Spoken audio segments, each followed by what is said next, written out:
My name's Karl Orozco, and I'm an artist coming from New York, where there's obviously a lot of signage, and it's everywhere, and it's like they're all just kind of like competing, like one on top of another, almost like pop-ups, like on a computer screen. It feels more like that.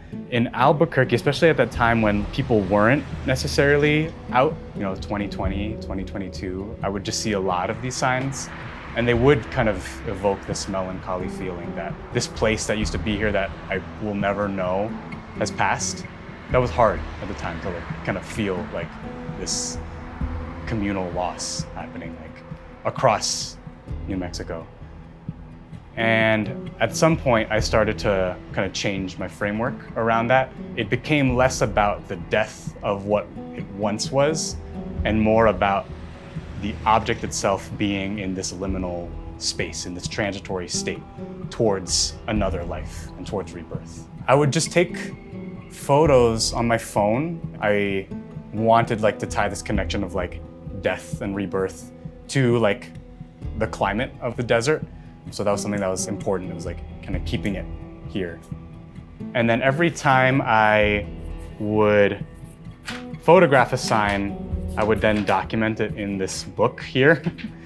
These are all of the signs that I documented. I would do a small like diagram of them. I would mark what cross streets I saw them, what date I photographed it. And then once I have them photographed, I would open them up and basically model them in this program called Blender. As an artist who's often worked in graphic design, I'm always interested in like that dichotomy of something that is practical and structural, and then something that is like evocative and poetic. And with signage, I'm interested in the ways that they are all produced to do something. It's like a piece of design that's meant to bring people in, to advertise, to call people to action. And in some cases, like when a business no longer exists and the sign is left, that relationship between utility and form and then the visual kind of drastically changes.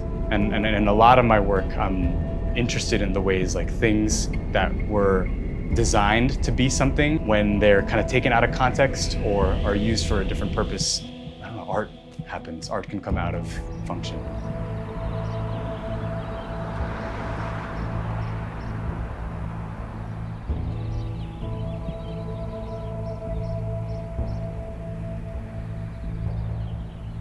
Public art in Albuquerque has been here for 47 years. The first ordinance was passed in 1978. We were the 15th governmental agency in the country to pass a public art ordinance. To say that, a program has been around for 4.5 decades, has been continually supported by the public, by the elected officials. When we changed the public art ordinance in October of 2022, we had unanimous 9 city councilors vote to approve the ordinance from 1% to 1.5%. And that was amazing because public art has such a presence in Albuquerque. And so now our ordinance allows so much creativity. I think we're one of the only cities where we have official 1% for art, 1.5% for art now, that can be incorporated into a public-private sign partnership to turn signs into public art-like objects on private property. So we were able to amend the Art in Public Places Ordinance to allow for a specific description of public art as an orphan sign converted into an artwork. So we're super excited to have partnered with Friends of Orphan Signs, who recently did their charrettes to imagine some of those really, really big signs as public art. And we're hoping that, of course, the 100th anniversary of Route 66 celebration coming on will generate some more of that excitement. And maybe, it'll encourage some private property owners to take advantage of that law that we have on the books to support public art on orphan signs. So what is a charrette? That's kind of a funny term. It's a French word and it's typically used in architecture. A charrette is a collaborative planning process that harnesses the talents and energies of all interested parties to create and support a master plan that represents transformative community change. Albuquerque experienced a heyday of classic mid-century road signage along Route 66, and since the 1970s has really been progressively experiencing decay. So in the 70s, there was a city ordinance, and that required new signs that were being built to be built significantly smaller with less wattage lighting and less animation. And essentially, a sign business owner told me that it was the death of iconic signage. And that was the inspiration point for this.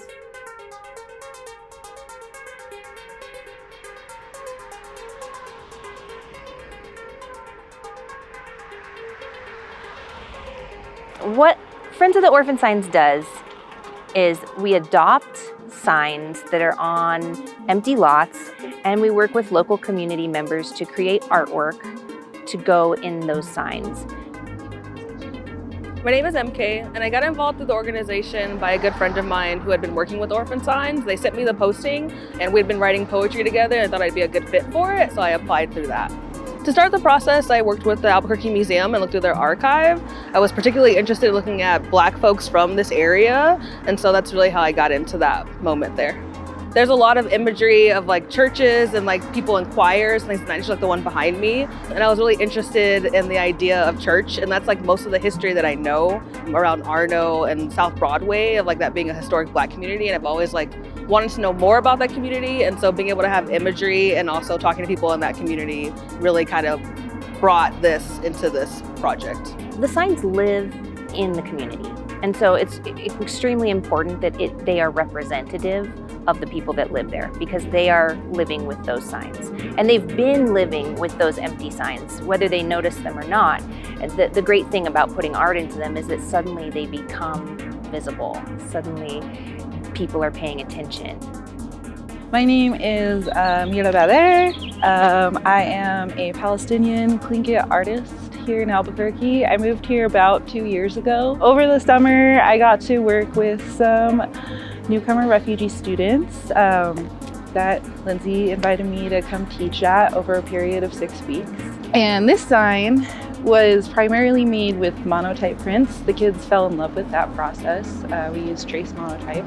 As someone that's not native to Albuquerque, I think one of my favorite things was the mass amount of signs that I saw here, and I was kind of shocked at the amount of empty signs I saw as well, knowing that there is like a big history of signage here. So I think for artists to be able to kind of take back those empty spaces is really important, not just for the artists, but also for the community. Recreating this space that's kind of become like a ghost shell that says nothing, and then placing something beautiful on it to brighten up the neighborhood.